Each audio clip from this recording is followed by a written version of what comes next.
El día de Navidad, cuando mi propio hijo me miró a los ojos y dijo: mi suegra Esther es exitosa y responsable, a diferencia de ti, sentí como si me hubieran clavado un puñal en el corazón. Ahí estábamos, en la mesa navideña que yo misma había preparado con tanto amor, rodeados de la familia que creí que me amaba, y las palabras de Víctor resonaron como un eco cruel en mis oídos de 70 años. Pero lo que él no sabía es que esas palabras cambiarían nuestras vidas para siempre, porque cuando respondí perfecto, mis transferencias mensuales de $5,000 terminan hoy, vi como su rostro se transformó del orgullo a la desesperación absoluta. Mi nombre es Lilia, tengo 70 años y toda mi vida he trabajado como una hormiga para sacar adelante a mi familia. Quedé viuda hace 15 años cuando mi esposo murió en un accidente, y desde entonces me dediqué en cuerpo y alma a apoyar a mi único hijo Víctor. Trabajé dobles turnos limpiando oficinas, vendí tamales los fines de semana, ahorré cada centavo que pude para que él estudiara, se casara y tuviera la vida que yo nunca tuve. Durante los últimos 8 años, desde que se casó con esa mujer, le he estado enviando $5,000 mensuales para que pudieran vivir cómodamente mientras él establecía su pequeño negocio de reparación de computadoras. Esa Navidad del 2024 debería haber sido especial. Había comprado regalos para todos. Preparé el pavó con mis propias manos artríticas, decoré mi modesta casa con las lucecitas que tanto me gustan y puse mi mejor mantel rojo sobre la mesa del comedor. Víctor llegó con su esposa Esther, esa mujer de 40 años que siempre me mira como si fuera basura. Desde el momento que entró por mi puerta, noté algo diferente en el ambiente. Esther llevaba un vestido verde brillante que parecía carísimo, zapatos de tacón que hacían ruido contra mis viejos pisos de cerámica, y una actitud tan altanera que hasta el aire parecía pesado. Durante la cena, mientras yo servía la comida que había preparado con tanto cariño, Esther no paraba de hablar sobre su trabajo en una empresa de marketing, presumiendo sus supuestos logros profesionales. Lilia, me dijo con esa voz condescendiente que tanto odiaba, deberías ver la casa nueva que estamos viendo. Tiene 5 recámaras, 3 baños, jardín con alberca. Por supuesto, yo puedo pagarla con mi salario, no como otras personas que viven de limosnas familiares. Sus palabras eran como dagas envenenadas, pero lo que más me dolió fue ver cómo mi hijo Víctor asentía con la cabeza, como si estuviera completamente de acuerdo con cada cruel palabra que salía de la boca de su esposa.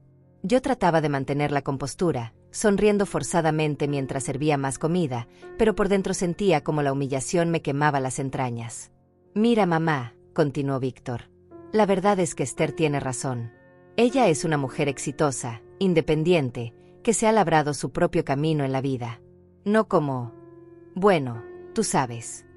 No podía creer lo que estaba escuchando. ¿Acaso había olvidado todos los sacrificios que hice por él? ¿Las noches sin dormir trabajando para pagarle la universidad? ¿Los préstamos que pedí para su boda? ¿Los $5,000 que le enviaba religiosamente cada mes? La gota que derramó el vaso llegó cuando Esther se levantó de la mesa, caminó hacia la ventana de mi sala y dijo con desprecio: Víctor, cariño, creo que ya es hora de que le digas a tu mamá la verdad. Nosotros ya no necesitamos su dinero.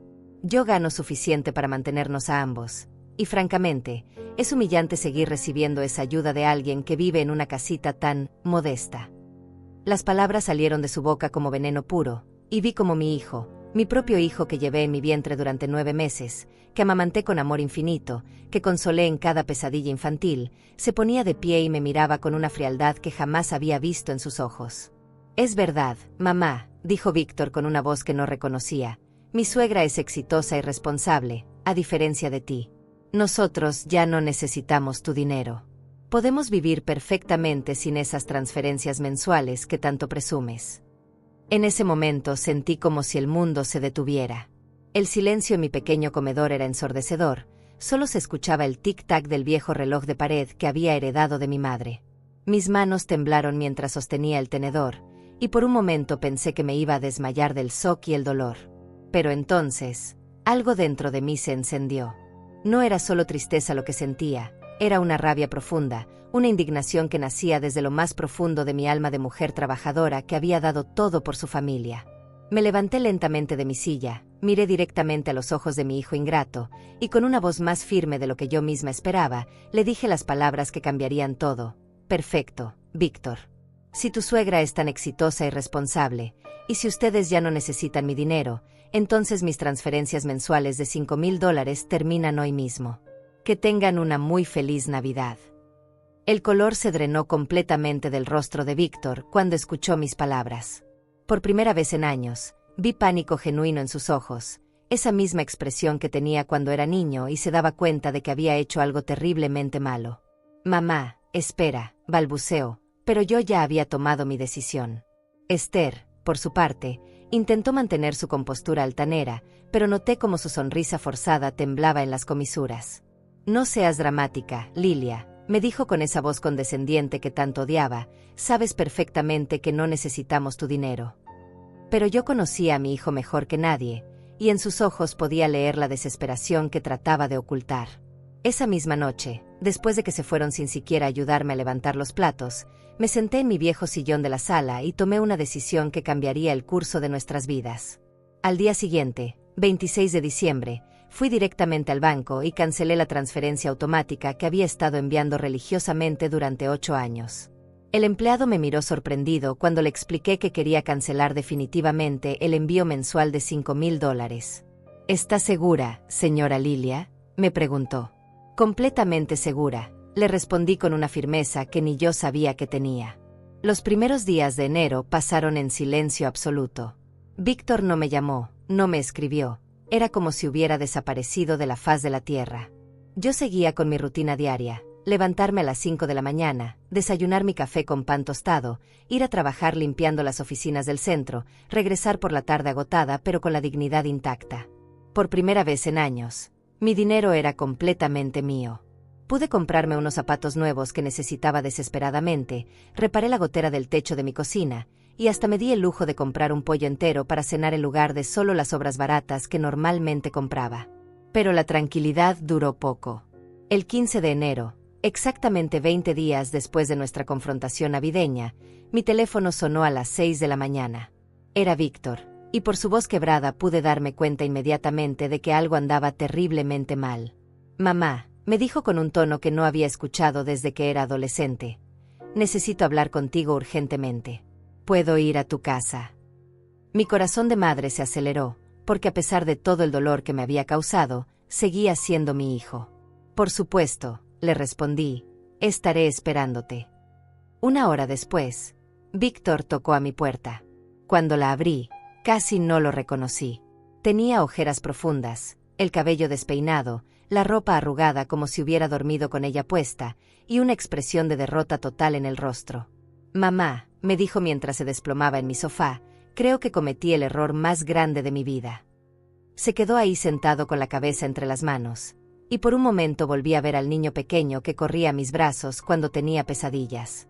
Pero esta vez, la pesadilla era real y él mismo la había creado. «Esther me mintió», continuó con la voz quebrada. «Todo este tiempo me mintió sobre todo. Su trabajo, su dinero, su éxito, todo era una farsa». Las palabras salían de su boca como confesiones dolorosas, y yo lo escuchaba en silencio, sin interrumpirlo, porque sabía que necesitaba desahogarse. La empresa donde supuestamente trabajaba como ejecutiva de marketing, mamá, ella solo era una empleada de medio tiempo en el área de limpieza. Ganaba apenas $800 al mes, pero me decía que eran 5,000.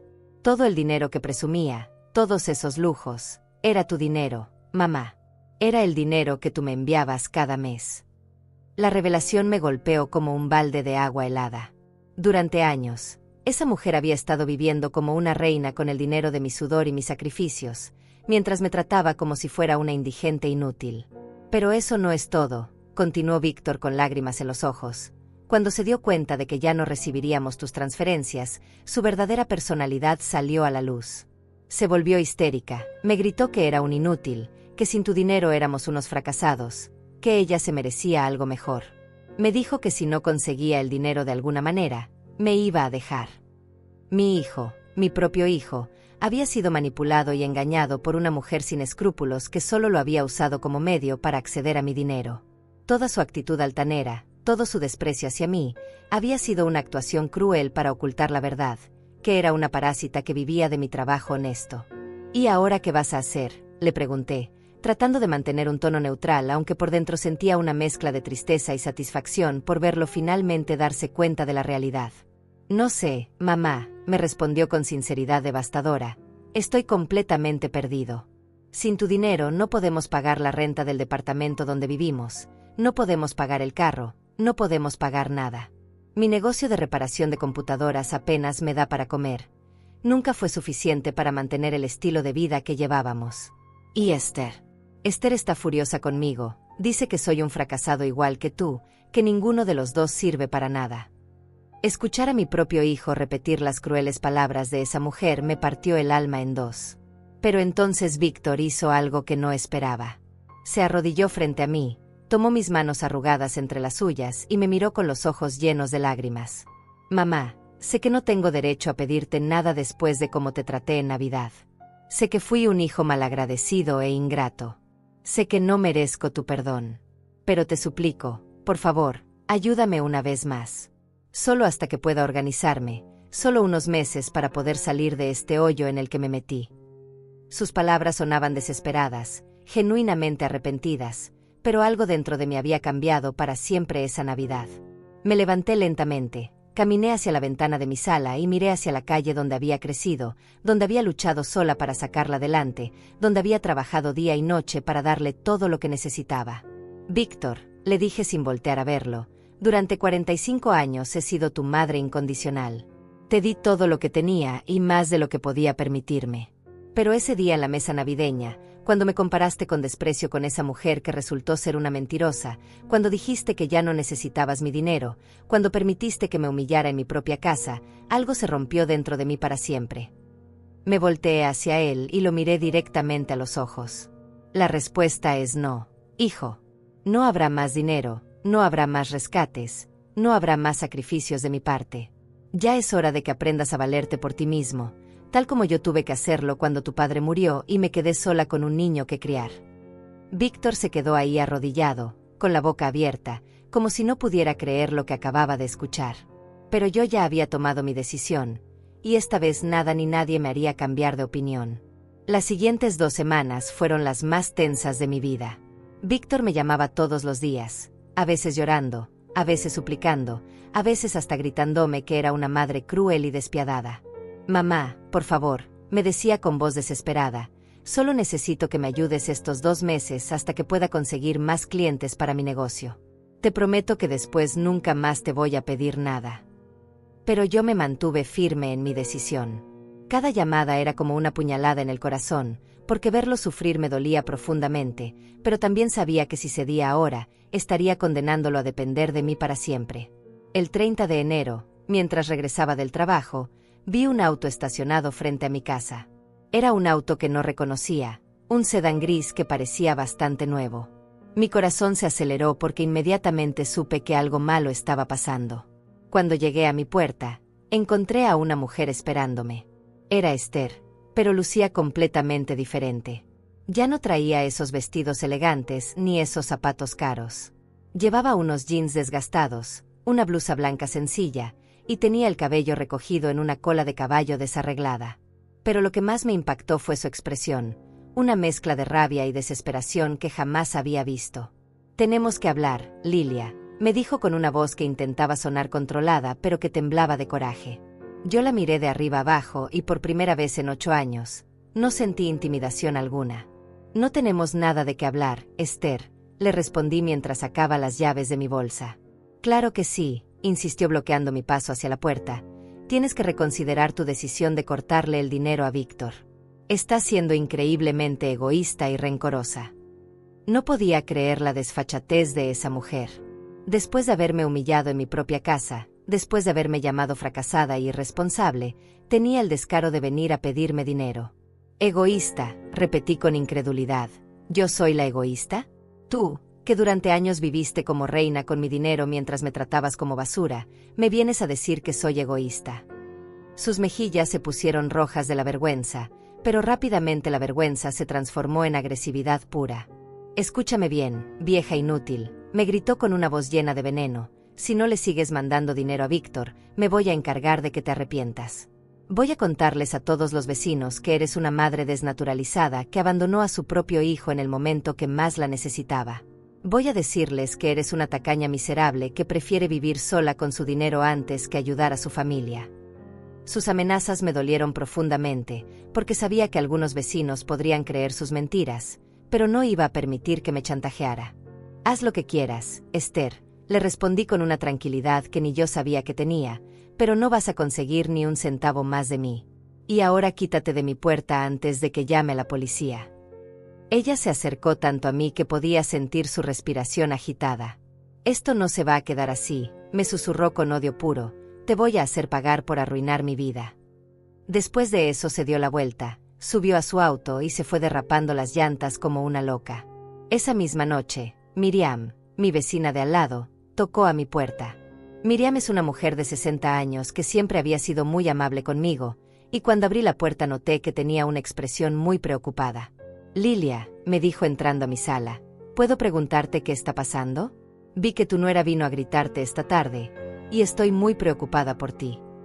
Le conté toda la historia desde el principio, la humillación navideña, el descubrimiento de las mentiras de Esther, las súplicas de Víctor, y las amenazas de esa tarde.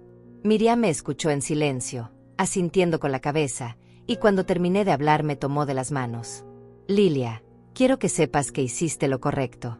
Yo he visto durante años cómo te sacrificabas por tu hijo, cómo trabajabas doble turno para mantenerlos a ellos dos.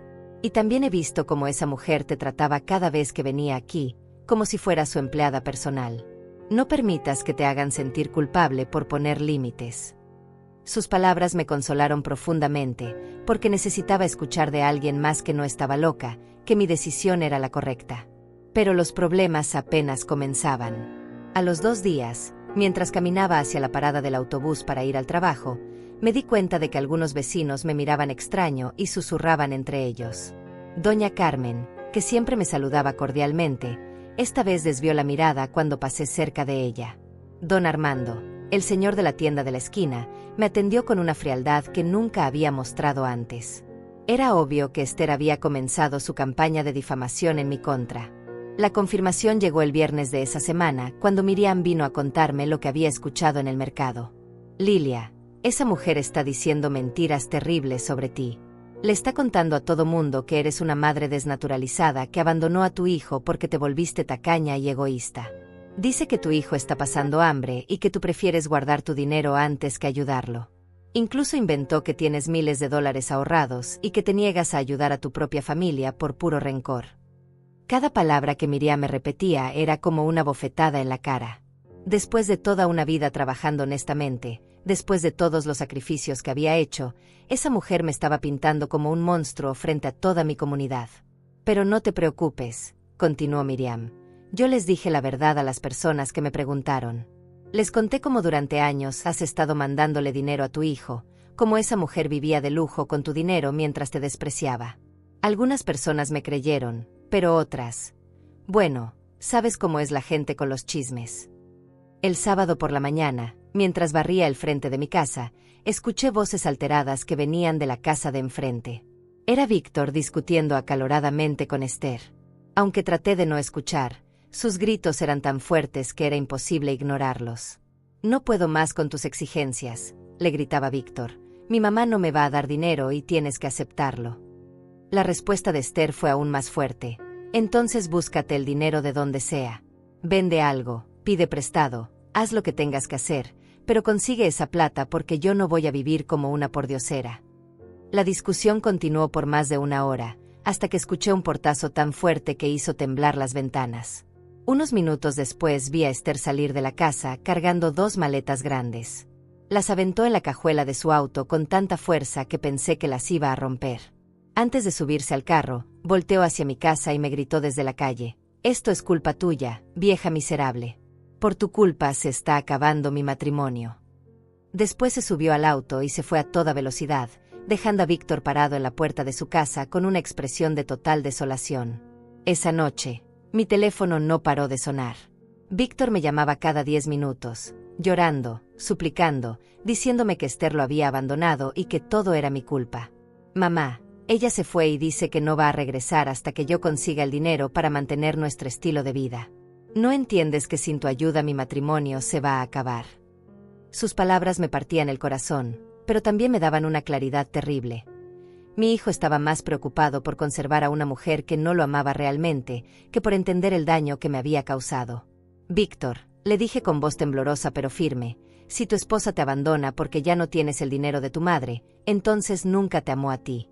Te amó a mi dinero.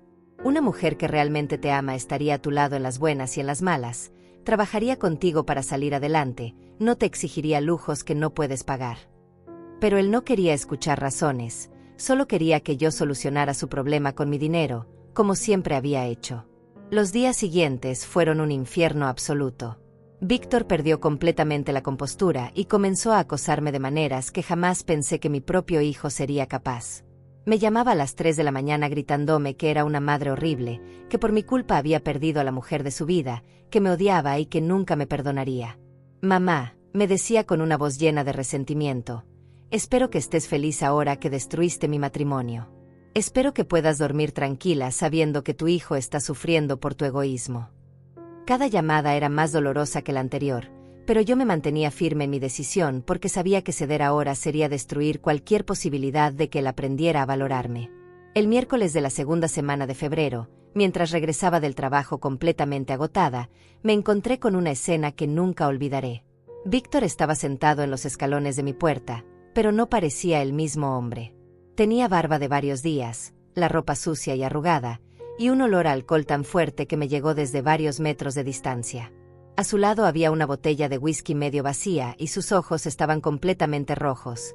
No sabía si de tanto beber o de tanto llorar. Mira lo que me hiciste, me dijo señalándose a sí mismo con desprecio. Mira en lo que me convertiste por no querer ayudar a tu propio hijo. Su voz era pastosa, arrastrada, y por primera vez en mi vida sentí miedo de mi propio hijo. Víctor, estás borracho, le dije tratando de mantener la calma.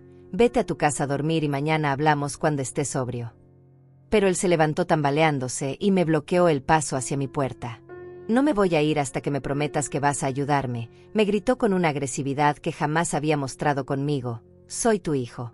Tienes la obligación de ayudarme cuando estoy en problemas. Sus palabras me dolieron profundamente porque se suponía que un hijo debe cuidar a su madre anciana, no exigirle dinero como si fuera su esclava personal. La única obligación que tuve contigo, le respondí con voz temblorosa pero firme, fue criarte, educarte y darte amor, y eso ya lo cumplí hace muchos años. Lo que pasó después me traumatizó para siempre. Víctor, en su estado de ebriedad y desesperación, levantó la mano como si fuera a golpearme. Por un segundo vi en sus ojos un odio tan puro que no reconocí al niño que había criado con tanto amor. Dame el dinero ahora mismo, me gritó con la mano levantada, o te juro que te voy a hacer pagar. Yo me encogí contra la puerta de mi casa, aterrorizada, preguntándome cómo había llegado a este punto, cómo mi propio hijo podía amenazar con golpearme por dinero. Afortunadamente, en ese momento apareció Miriam acompañada de su esposo Daniel. Habían escuchado los gritos desde su casa y vinieron a ver qué estaba pasando. Víctor, le gritó Daniel con autoridad, ¿qué demonios crees que estás haciendo? Vas a golpear a tu propia madre por dinero. La presencia de Daniel, que es un hombre alto y fuerte, hizo que Víctor bajara la mano inmediatamente, pero la rabia seguía ardiendo en sus ojos.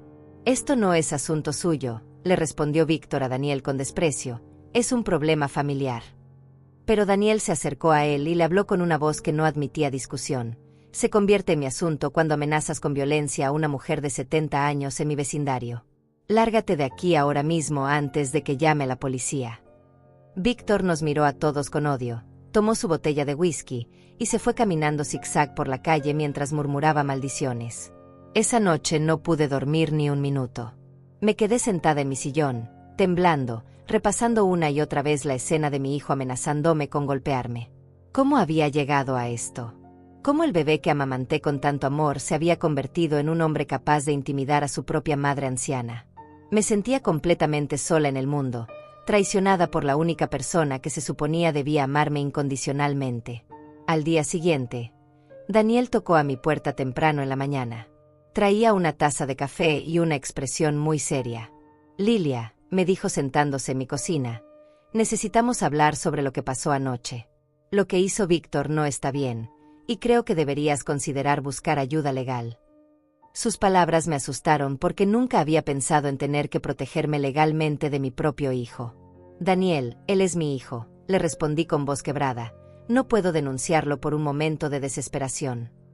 Pero Daniel me miró con seriedad y me dijo algo que me marcó para siempre. Lilia, ser madre no significa permitir que te maltraten. Víctor cruzó una línea anoche que no debería haber cruzado jamás. Si no pones límites ahora, esto va a empeorar. Sus palabras resonaron en mi cabeza porque sabía que tenía razón, pero aceptarlo significaba admitir que había fallado como madre. Los días siguientes fueron relativamente tranquilos, pero yo vivía con miedo constante. Cada ruido que escuchaba me sobresaltaba, cada vez que sonaba el teléfono me ponía nerviosa, cada vez que salía de mi casa miraba hacia todos lados por si Víctor aparecía borracho otra vez. Era una forma terrible de vivir, sentirme prisionera en mi propia vida por culpa de mi propio hijo. El sábado de esa semana, mientras hacía mis compras en el mercado, me encontré con Esther. Ella estaba comprando verduras en el puesto de al lado, y cuando me vio, su expresión se transformó en una sonrisa maliciosa que me heló la sangre. Se acercó a mí como si fuéramos amigas de toda la vida y me dijo con voz melosa pero cargada de veneno: «Hola Lilia, ¿cómo estás? He sabido que tu hijo no está pasando por un buen momento». «No tengo nada que hablar contigo», le respondí tratando de alejarme, pero ella me siguió. «Oh, pero yo creo que sí tenemos mucho de qué hablar», me dijo con esa sonrisa falsa, especialmente sobre el futuro de Víctor. «¿Sabes? He estado pensando en regresar con él, pero solo si tú vuelves a mandarnos el dinero mensual. $5,000 no es mucho para una madre que ama a su hijo, ¿verdad?». No podía creer la desfachatez de esa mujer. Después de abandonar a Víctor, después de causarle tanto dolor, ahora regresaba a chantajearme usando el amor que sentía por mi hijo. «Jamás», le respondí con toda la firmeza que pude reunir. «Antes de darte un centavo prefiero que Víctor aprenda a vivir sin ti». Su sonrisa se desvaneció inmediatamente y la máscara de amabilidad cayó por completo. «Muy bien», me dijo con una voz llena de amenaza, «pero recuerda que yo conozco muy bien a tu hijo. Sé exactamente cómo manipularlo, sé cuáles son sus debilidades, y sé cómo hacer que te odie más de lo que ya te odia. Si no me das ese dinero, me voy a encargar de que Víctor se vuelva completamente en tu contra. Voy a convertir a tu propio hijo en tu peor enemigo». Sus palabras me pegaron como bofetadas porque sabía que no eran amenazas vacías. Esa mujer realmente era capaz de envenenar completamente la mente de Víctor en mi contra. Pero por primera vez en mi vida, en lugar de sentir miedo, sentí una rabia profunda y una determinación que no sabía que tenía. «Haz lo que quieras, Esther», le dije mirándola directamente a los ojos, «pero no vas a conseguir chantajearme. Mi hijo ya está perdido por culpa tuya, pero mi dignidad no está en venta». Me di la vuelta y me fui del mercado, dejándola ahí parada con cara de sorpresa, porque probablemente era la primera vez que alguien no cedía a sus chantajes. Esa misma tarde, cuando llegué a mi casa después del encuentro con Esther en el mercado, encontré mi puerta principal rayada con una llave. Alguien había grabado palabras crueles en la madera: «mala madre» y «tacaña». Mi corazón se aceleró porque sabía perfectamente quién había sido, pero no tenía pruebas. Miriam salió de su casa al escuchar mis sollozos de indignación y cuando vio mi puerta, su expresión se llenó de rabia. «Esto ya es demasiado, Lilia», me dijo. «Tienes que denunciar esto a la policía. No puedes permitir que te hagan esto». Al día siguiente fui a la estación de policía más cercana, llevando fotografías de mi puerta vandalizada. El oficial que me atendió, un hombre joven de unos 30 años, me escuchó con paciencia, pero su respuesta me frustró profundamente. «Señora, entiendo su situación, pero sin pruebas concretas de quién hizo esto, no podemos hacer mucho. Podría haber sido cualquier persona. Mi consejo es que instale cámaras de seguridad y si vuelve a pasar, entonces sí podremos actuar». Salí de la estación sintiéndome completamente desprotegida. ¿Cómo era posible que después de trabajar honestamente toda mi vida, de pagar mis impuestos religiosamente, de ser una ciudadana ejemplar, la ley no pudiera protegerme de las amenazas de mi propia familia? Esa tarde, con el poco dinero extra que tenía por no enviarle nada a Víctor, compré una cámara de seguridad barata e instalé con la ayuda de Daniel en el frente de mi casa. Los ataques continuaron escalando de maneras que jamás imaginé. Comenzaron a llegar cartas anónimas a mi buzón con amenazas escritas a mano: «Devuélvele el dinero a tu hijo o te vas a arrepentir. Eres una madre desnaturalizada que no merece vivir tranquila. Sabemos dónde trabajas. Cuídate». Cada carta era peor que la anterior, y aunque no estaban firmadas, Reconocía perfectamente la letra de Esther en algunas de ellas. El miércoles de la tercera semana de febrero, mientras limpiaba las oficinas del centro donde trabajo, recibí una llamada que me cambió todo. Era Roberto, un abogado que había conocido años atrás cuando tuve problemas con el seguro de vida de mi esposo. «Señora Lilia», me dijo con voz preocupada, «necesito verla urgentemente. He recibido información muy importante sobre su situación familiar que creo que debe conocer». Esa misma tarde fui a su oficina, un lugar pequeño pero ordenado en el segundo piso de un edificio comercial. Roberto era un hombre de 50 años, canoso, con una expresión bondadosa pero seria. «Lilia», me dijo mientras me ofrecía una taza de café, «una persona que prefiere mantenerse anónima me contactó para darme información sobre Esther, la esposa de su hijo. Lo que me contó es muy grave y creo que usted tiene derecho a saberlo». Mi corazón comenzó a latir aceleradamente porque sabía que lo que fuera a escuchar iba a ser impactante.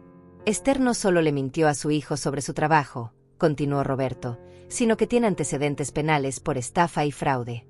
Hace 5 años estuvo en prisión por engañar a ancianos, haciéndose pasar por trabajadora social para robarle sus ahorros. Cuando salió de la cárcel, cambió de ciudad y de identidad parcialmente para escapar de su pasado». Las palabras de Roberto me golpearon como un martillo. La mujer que había estado viviendo en mi casa, comiendo en mi mesa, recibiendo mi dinero, era una delincuente profesional que se especializaba en estafar a personas mayores como yo. «Pero eso no es todo», continuó el abogado. «Según mi informante, Esther ha estado investigando sus finanzas, tratando de averiguar cuánto dinero tiene ahorrado y si tiene propiedades a su nombre». «¿Cómo es posible que mi hijo no supiera nada de esto?», le pregunté con voz quebrada.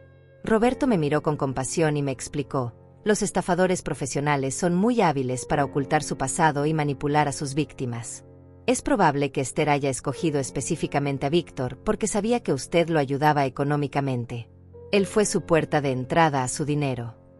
La revelación me dejó en shock absoluto. Durante años había pensado que Esther simplemente era una mujer altanera y desagradable, pero resultaba ser una criminal que había planificado sistemáticamente robarme a través de mi propio hijo. «¿Qué puedo hacer?», le pregunté a Roberto con desesperación. «Primero», me respondió, «necesitamos reunir todas las pruebas posibles de sus amenazas y acoso. Segundo, debemos advertirle a Víctor sobre el verdadero pasado de su esposa, aunque probablemente no nos va a creer». Esa noche llegué a mi casa completamente abrumada por toda la información que había recibido. Me senté en mi cocina con una taza de té, tratando de procesar la magnitud de la situación. No solo había sido víctima de manipulación y chantaje, sino que había estado siendo estudiada por una delincuente profesional que probablemente tenía planes más ambiciosos para robarme. Al día siguiente, Roberto me acompañó a la casa donde vivía Víctor para contarle la verdad sobre Esther. Cuando tocamos a la puerta, mi hijo abrió con una apariencia deplorable: barba larga, ropa sucia, ojos hundidos. Pero cuando vio al abogado conmigo, su expresión se llenó de sospecha. «¿Qué quieren?», nos preguntó con hostilidad. «Si vienes a convencerme de que no te pida dinero, estás perdiendo tu tiempo». «Víctor», le dijo Roberto con voz profesional, «vengo a darle información crucial sobre su esposa Esther. Ella tiene antecedentes penales por estafa y fraude contra ancianos. Estuvo en prisión y cambió de identidad parcialmente para huir de su pasado criminal». La reacción de mi hijo fue exactamente la que esperábamos: negación total y rabia. «Eso es mentira», gritó Víctor. «Es otra de las manipulaciones de mi madre para separarme de mi esposa. Ustedes están inventando esas calumnias porque no soportan que Esther sea exitosa». Roberto sacó de su portafolio copias de los documentos legales, fotografías policiales y reportes de los casos donde Esther había estado involucrada. «Mire estos documentos, señor Víctor», le dijo con paciencia. «Esta es información oficial, no son invenciones». Pero mi hijo se negó rotundamente a mirar las pruebas. «No me interesa ver sus documentos falsos», nos gritó. «Esther es una mujer honesta que me ama, y ustedes están tratando de destruir mi matrimonio por envidia y resentimiento». La ceguera de Víctor ante la evidencia me partió el corazón, porque me di cuenta de que Esther lo había manipulado tan profundamente que prefería vivir en la mentira antes que aceptar la realidad. «Víctor», le supliqué con lágrimas en los ojos, «por favor, solo mira los documentos. No tienes que creerme a mí, pero al menos mira las pruebas oficiales». Pero él se acercó a mí con una expresión de odio puro y me dijo las palabras más crueles que había escuchado en mi vida. Madre, te odio más de lo que puedas imaginar. Prefiero vivir en la calle antes que aceptar tu dinero sucio y tus mentiras venenosas. Ojalá nunca hubiera nacido para tener una madre como tú. Sus palabras me destruyeron completamente. Me quedé ahí parada, llorando en silencio, mientras Roberto me tomaba del brazo para llevarme de regreso a su auto. Lo siento mucho, Lilia, me dijo mientras manejábamos de regreso a mi casa. Sé lo difícil que debe ser escuchar eso de su propio hijo. Pero debe entender que él está siendo manipulado por una experta en control mental. Esa noche, mientras me acostaba en mi cama vacía, me pregunté si valía la pena seguir luchando. Mi hijo me odiaba, la mujer que lo controlaba era una criminal peligrosa, y yo me sentía completamente sola en el mundo. Pero entonces recordé todas las injusticias que había sufrido, todos los años de trabajo honesto, todos los sacrificios que había hecho, y decidí que no iba a permitir que me derrotaran. Si ellos querían guerra, yo les iba a dar guerra, pero esta vez con todas las armas legales a mi disposición. Los siguientes días fueron decisivos para mi futuro. Roberto y yo nos reunimos cada tarde en su oficina para planear nuestra estrategia legal. Lilia, me explicó mientras revisaba todos los documentos que habíamos reunido, tenemos suficiente evidencia para presentar una denuncia formal por acoso, amenazas y vandalismo. Pero también podemos ir más lejos. Si Esther está planeando estafar a más personas en esta comunidad, podemos alertar a las autoridades para que la investiguen. La idea me daba miedo y esperanza a la vez. Por un lado, significaba enfrentarme directamente con una criminal profesional que ya había demostrado ser peligrosa. Por el otro, era mi oportunidad de protegerme y proteger a otros ancianos de caer en sus garras. ¿Qué riesgos corremos?, le pregunté a Roberto. El mayor riesgo, me respondió con honestidad, es que ella escale sus amenazas antes de que las autoridades puedan actuar. Pero si no hacemos nada, eventualmente va a encontrar la manera de lastimarte seriamente. El viernes de esa semana, mientras regresaba del trabajo, noté que había un auto extraño estacionado cerca de mi casa. Era un auto blanco que no reconocía, y había una persona dentro que parecía estar vigilando mi casa. Mi corazón se aceleró porque inmediatamente sospeché que era parte del plan de Esther para intimidarme. Entré rápidamente a mi casa, cerré todas las cortinas, y llamé a Roberto para contarle lo que había visto. No salga de su casa esta noche, me advirtió Roberto. Voy a contactar a un detective privado que me debe un favor. Necesitamos identificar quién la está vigilando y por qué. Esa noche fue una de las más largas de mi vida. Cada ruido me sobresaltaba, cada sombra que veía por la ventana me aterrorizaba. Era horrible sentirme prisionera en mi propia casa, pero sabía que era la única manera de mantenerme segura. El sábado por la mañana, el detective privado que Roberto había contactado tocó a mi puerta.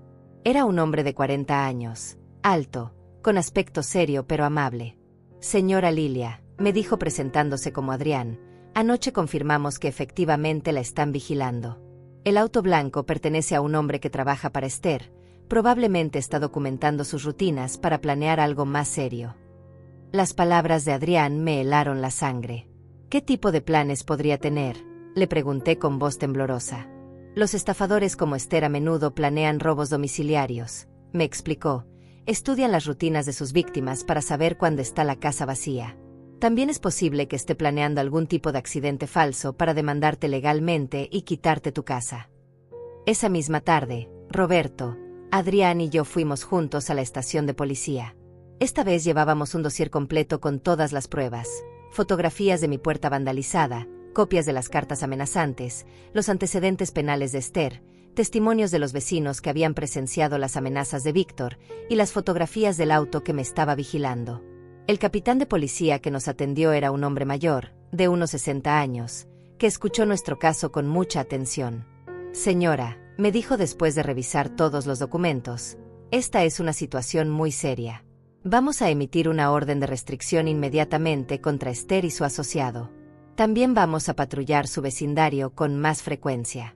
Pero le recomiendo que considere quedarse con algún familiar o amigo hasta que podamos arrestar a esta mujer. El problema era que no tenía familia cercana ni amigos íntimos donde quedarme. Miriam y Daniel me ofrecieron su sala, pero no quería poner en peligro a mis únicos aliados. No se preocupe, me dijo Roberto. Conozco un hotel pequeño y seguro donde puede quedarse unos días mientras resolvemos esto. Los gastos van por mi cuenta, Considérelo parte de mi responsabilidad profesional. Esa noche empaqué una maleta pequeña con lo indispensable y me fui al hotel que Roberto había arreglado. Era un lugar modesto pero limpio, en una zona segura de la ciudad. Por primera vez en semanas pude dormir relativamente tranquila, sabiendo que tenía protección legal y que finalmente estaba haciendo algo concreto para defender mis derechos. El lunes por la mañana recibí una llamada de Adrián que me cambió todo. «Señora Lilia», me dijo con emoción contenida, «tengo noticias extraordinarias.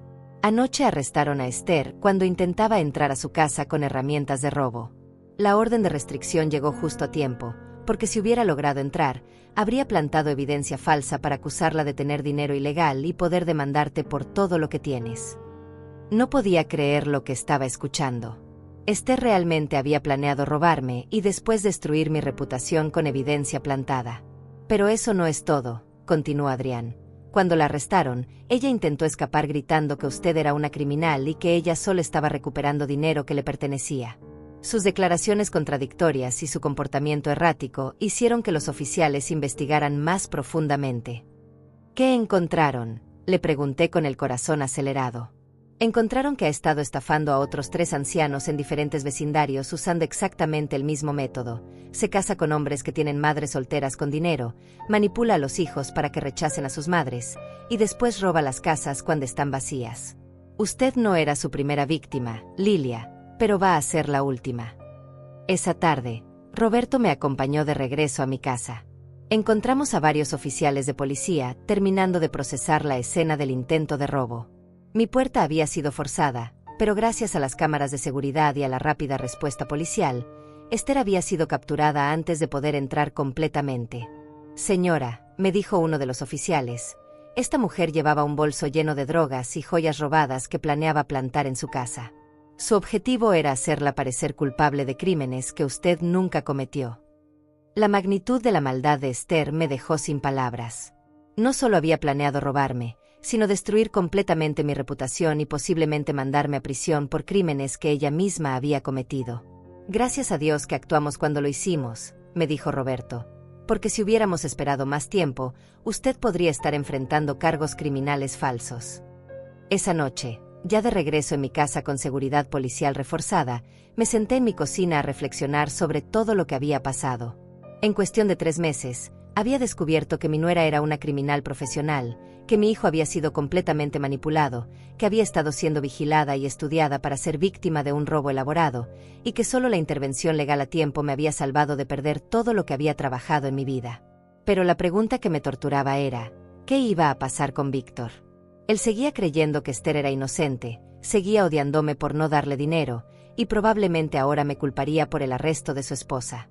La mujer que lo había manipulado estaba en prisión, pero el daño psicológico que le había causado a mi hijo era tan profundo que no sabía si algún día podría recuperar al hombre que había criado con tanto amor.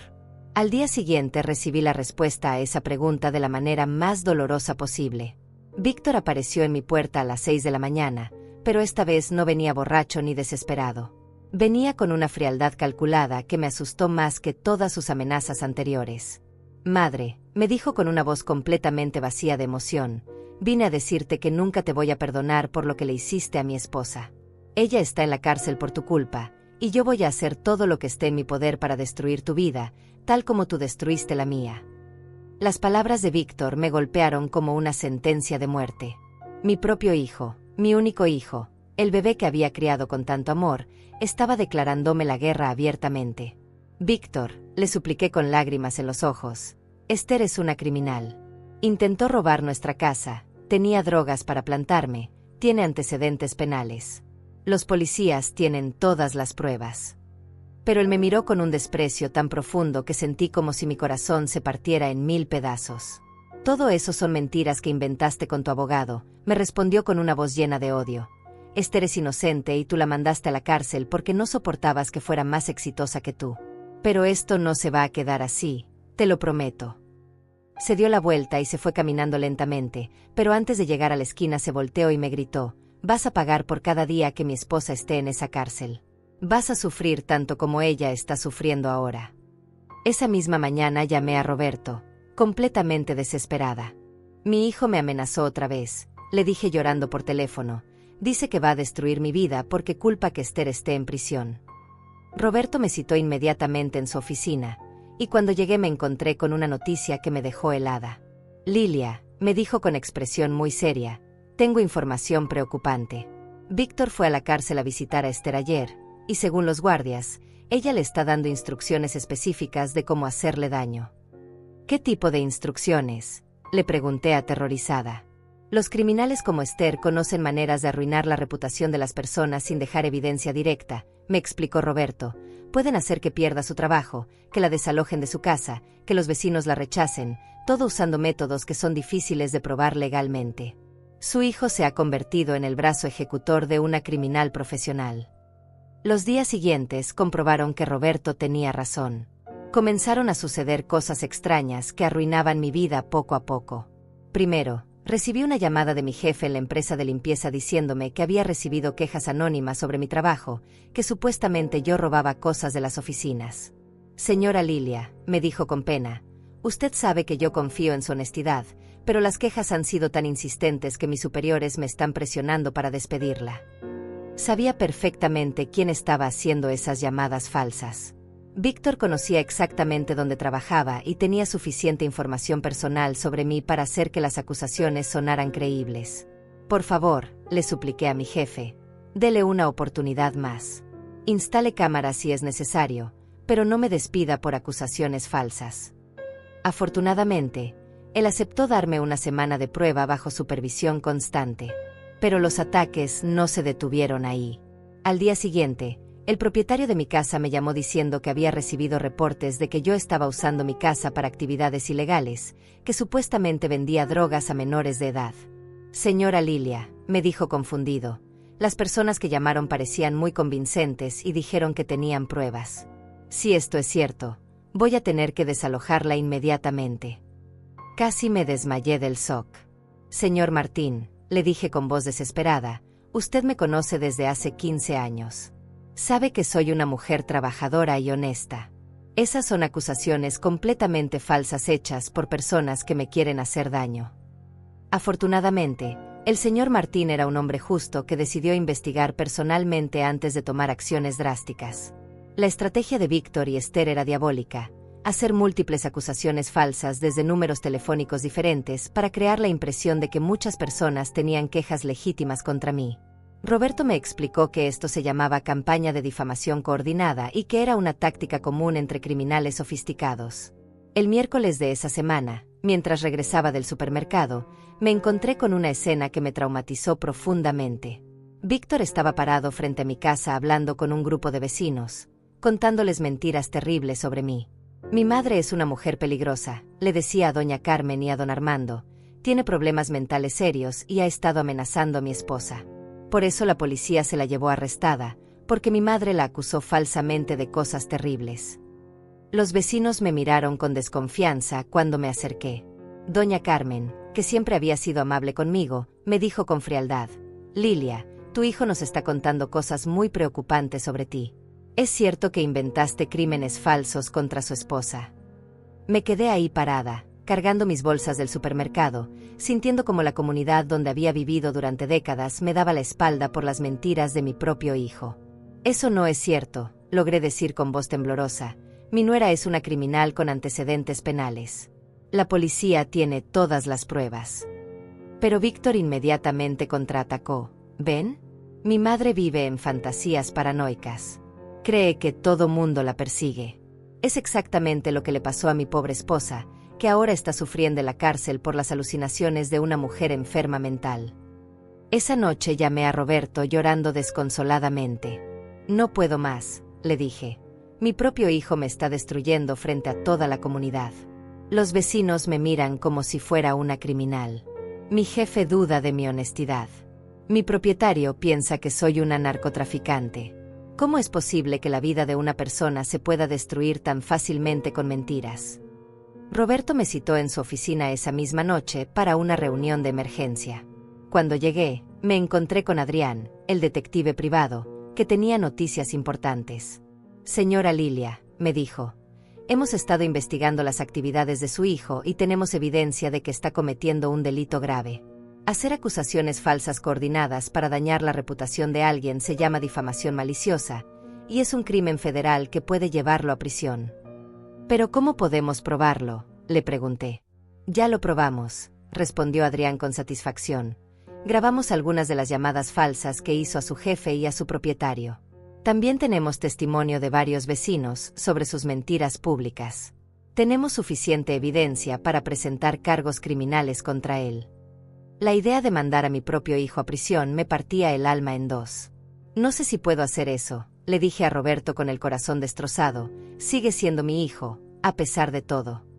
Pero Roberto me miró con seriedad y me dijo algo que cambió mi perspectiva. Lilia, su hijo ya no es el hombre que usted crió. Ha sido completamente corrupto por una criminal profesional. Si no ponemos límites legales ahora, él va a destruir completamente su vida y después va a destruir las vidas de otras personas inocentes. Esa noche, después de la reunión más difícil de mi vida, tomé la decisión más dolorosa que jamás había tenido que tomar. Al día siguiente íbamos a presentar cargos criminales contra Víctor por difamación maliciosa, acoso sistemático y conspiración para cometer fraude.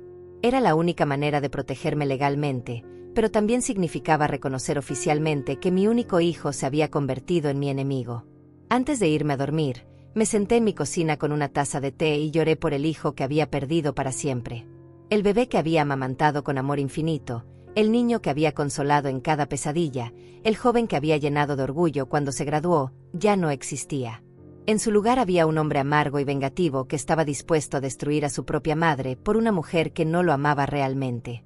Pero también me di cuenta de algo importante esa noche. Por primera vez en mi vida, estaba luchando por mi propia dignidad en lugar de sacrificarme por otros. Era doloroso, era solitario, pero era lo correcto. Si Víctor había elegido el camino de la maldad, yo iba a elegir el camino de la justicia, sin importar el costo emocional que eso significara. La mañana que fuimos a presentar los cargos contra Víctor fue la más difícil de toda mi vida. Me desperté a las 5 de la mañana con el estómago revuelto y las manos temblando. Roberto llegó a buscarme a las 8, y durante todo el camino hacia la fiscalía no pude dejar de preguntarme si estaba haciendo lo correcto.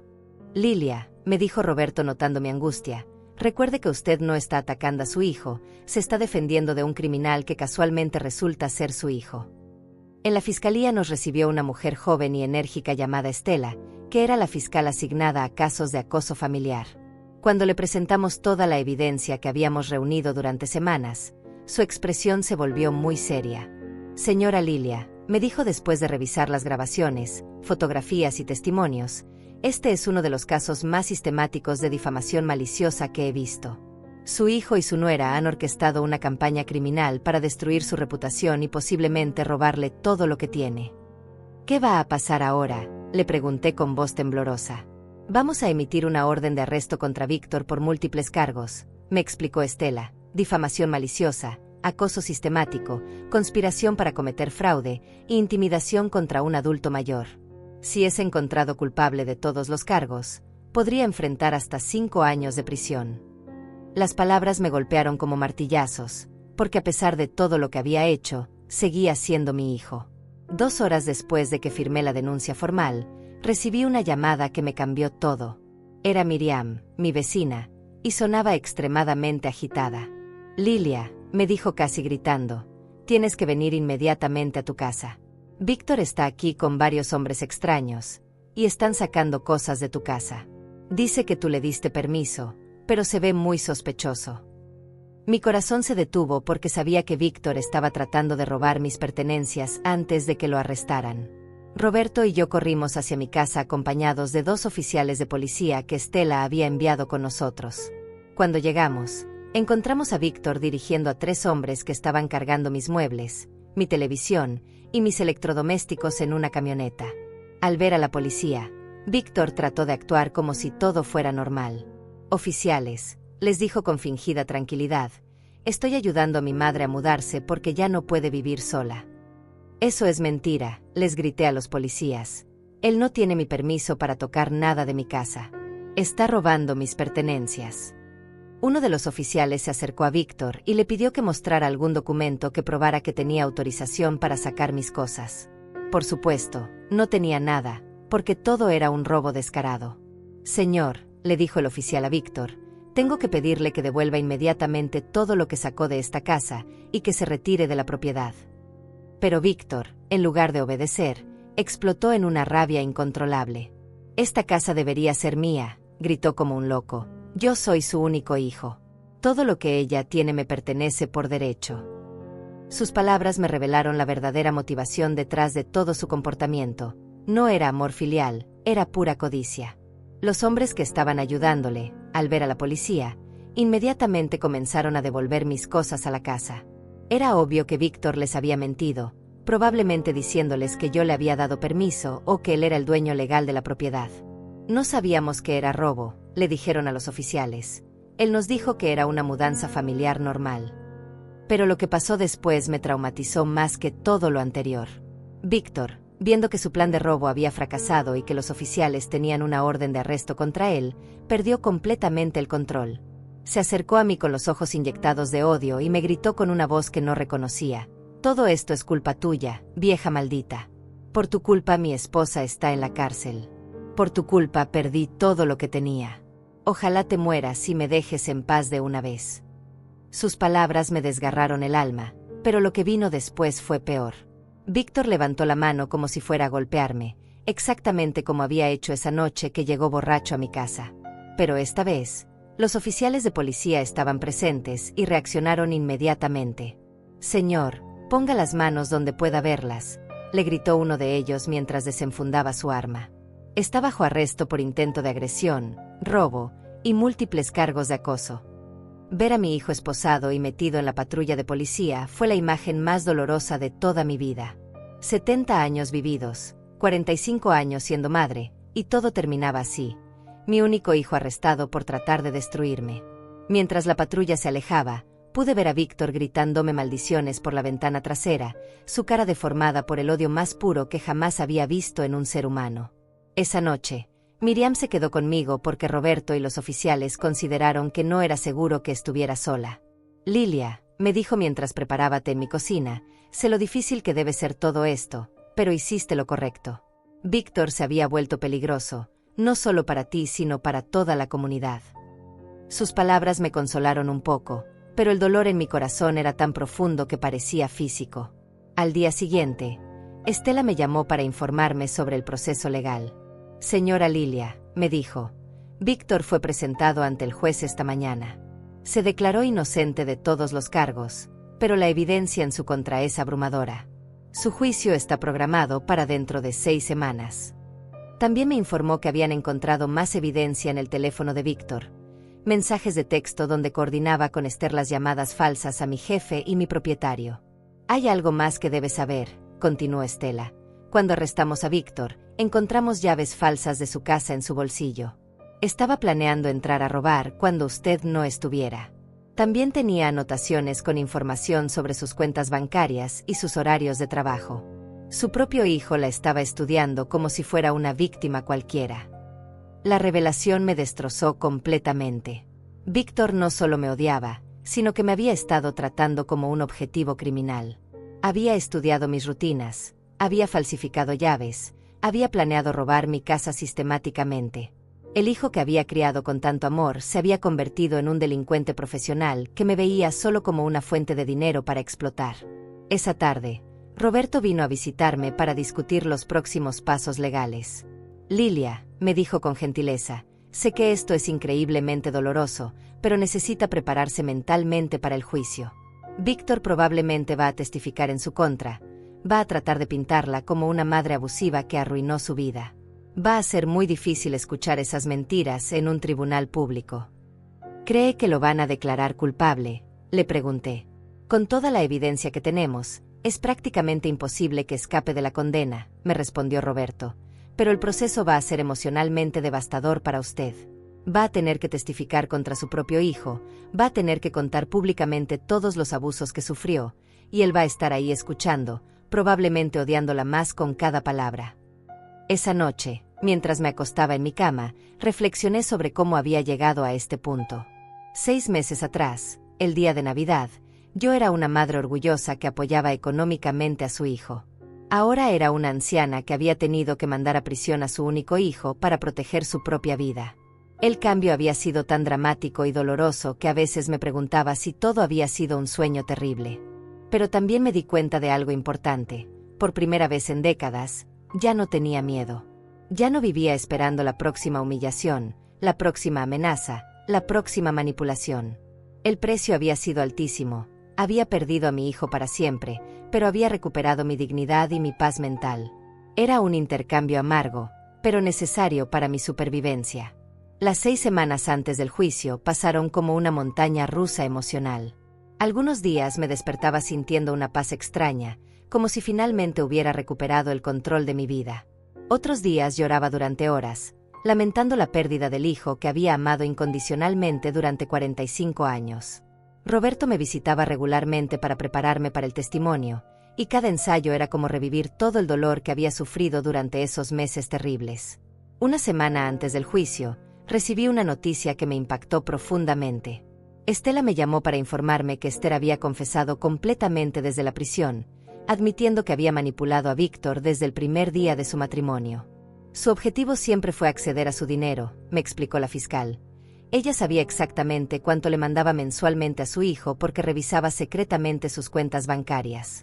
Todo su matrimonio fue una estafa planificada desde el principio. «¿Víctor ya sabe esto?», le pregunté con el corazón acelerado.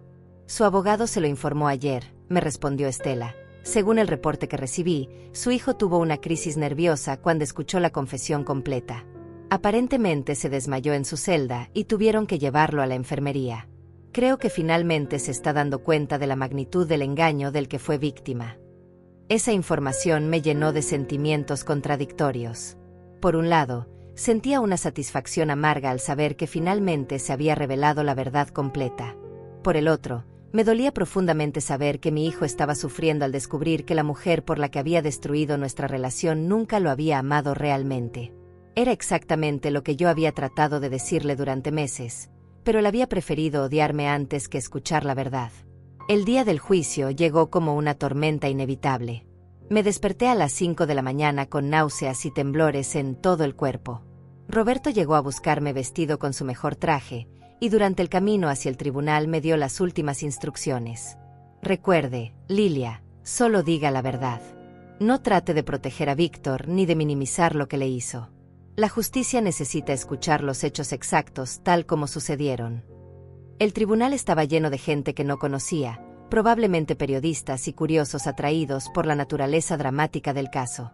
Cuando vi a Víctor sentado en la mesa de los acusados, mi corazón se rompió otra vez. Tenía el cabello cortado muy corto, vestía un uniforme carcelario naranja, y su rostro mostraba una mezcla de vergüenza y resentimiento. Cuando nuestras miradas se cruzaron por un segundo, él inmediatamente desvió los ojos. El fiscal presentó el caso de manera meticulosa y devastadora. Mostró las grabaciones de las llamadas falsas que Víctor había hecho a mi jefe y mi propietario, presentó las fotografías de mi puerta vandalizada, reprodujo los mensajes de texto donde coordinaba los ataques con Esther, y testimonios de vecinos que habían presenciado sus amenazas públicas contra mí. Cuando me llamaron a testificar, mis piernas temblaban tanto que apenas podía caminar hacia el estrado. Juré decir la verdad con la mano temblorosa, y cuando miré hacia el público, vi a Miriam y Daniel sentados en la primera fila dándome ánimo con sus sonrisas. Roberto me hizo preguntas directas sobre cada incidente, y yo respondí con la voz quebrada pero clara, contando toda la verdad sin omitir detalles. El momento más difícil llegó cuando el abogado defensor de Víctor me interrogó. Era un hombre joven y agresivo que trató de pintarme como una madre controladora y vengativa. «No es cierto, señora Lilia, que usted cortó el apoyo económico a su hijo por despecho personal», me preguntó con tono acusatorio. «No», le respondí con firmeza. «Corté el apoyo después de que él me humilló públicamente y declaró que ya no necesitaba mi dinero». «Y no es cierto que usted inventó los cargos contra su nuera porque estaba celosa de su éxito», continuó atacándome. Esa pregunta me llenó de indignación porque sabía que había sido instruido por Víctor para usar exactamente esas palabras. Su cliente sabe perfectamente que su esposa era una criminal con antecedentes penales, le respondí mirándolo directamente a los ojos. Los documentos oficiales están ahí para que todos los vean. Cuando terminé mi testimonio, me sentía completamente agotada emocionalmente. Había tenido que contar públicamente los momentos más humillantes y dolorosos de mi vida, mientras mi propio hijo me miraba con odio desde la mesa de los acusados. Era la experiencia más surrealista y devastadora que jamás había vivido. El testimonio de Víctor fue igualmente doloroso de escuchar. Él se mantuvo en su versión de que yo era una madre abusiva y controladora, que había arruinado su matrimonio por celos, y que todas sus acciones habían sido respuestas justificadas a mis ataques contra su esposa. Escucharlo mentir tan descaradamente frente al juez y el jurado me confirmó que realmente había perdido a mi hijo para siempre. Pero entonces sucedió algo que cambió todo. El fiscal presentó como evidencia final la confesión completa de Esther, donde ella admitía que había engañado a Víctor desde el primer día, que nunca lo había amado, y que su único objetivo había sido acceder a mi dinero a través de él. Cuando el fiscal leyó las palabras textuales de Esther diciendo Víctor era solo un idiota útil para llegar a la plata de su madre vieja, vi como mi hijo se desplomaba completamente en su silla. Por primera vez en el juicio, Víctor comenzó a llorar abiertamente. La máscara de odio y resentimiento se desmoronó, y por un momento pude ver al niño pequeño que había sido, confundido y herido por descubrir que todo su mundo había sido una mentira. Su abogado pidió un receso, pero el daño ya estaba hecho. El jurado había visto el momento exacto en que Víctor se dio cuenta de que había destruido la relación con su madre por una mujer que lo había usado como un peón en su juego criminal. El veredicto fue unánime, culpable en todos los cargos. El juez sentenció a Víctor a 3 años de prisión, seguidos de 2 años de libertad condicional y la obligación de pagar restitución completa por todos los daños que me había causado. También emitió una orden de restricción permanente, prohibiéndole acercarse a mí o contactarme de cualquier manera. Cuando el juez leyó la sentencia, Víctor me miró directamente por primera vez en todo el juicio. En sus ojos ya no había odio, sino una tristeza profunda y un arrepentimiento que llegaba demasiado tarde. Movió los labios como si quisiera decir algo, pero yo desvié la mirada. Había sufrido demasiado para permitirme ser vulnerable otra vez. Salí del tribunal sintiendo una mezcla extraña de justicia y vacío absoluto. Había ganado legalmente, había protegido mi dignidad y mi seguridad, pero también había perdido para siempre al único hijo que tenía. Roberto me abrazó en los escalones del tribunal y me dijo: «Lilia, usted hizo lo correcto. Fue la decisión más difícil de su vida, pero fue la correcta». Hoy, 6 meses después del juicio, vivo una vida tranquila pero solitaria. Ya no tengo miedo cuando camino por mi barrio, ya no reviso constantemente las cerraduras de mi casa, ya no tiemblo cuando suena el teléfono. Mis vecinos me respetan otra vez, mi jefe confía completamente en mí, y mi propietario sabe que soy una inquilina ejemplar. Pero las noches siguen siendo difíciles. A veces me despierto llorando, soñando con el niño que Víctor fue antes de que Esther lo corrompiera. A veces me pregunto si habría podido hacer algo diferente para salvarlo. Pero entonces recuerdo las amenazas, la humillación, el intento de robo, y sé que no tenía otra opción. Víctor cumple su condena en una prisión a 2 horas de aquí. No lo he visitado, no le he escrito, no tengo planes de hacerlo. Algunos dirán que soy una madre cruel, pero yo sé la verdad. A veces amar a alguien significa protegerte de su toxicidad, incluso si esa persona es tu propio hijo. He aprendido que la dignidad propia no se negocia, ni siquiera por amor maternal. Es una lección amarga, pero necesaria para sobrevivir con la cabeza en alto.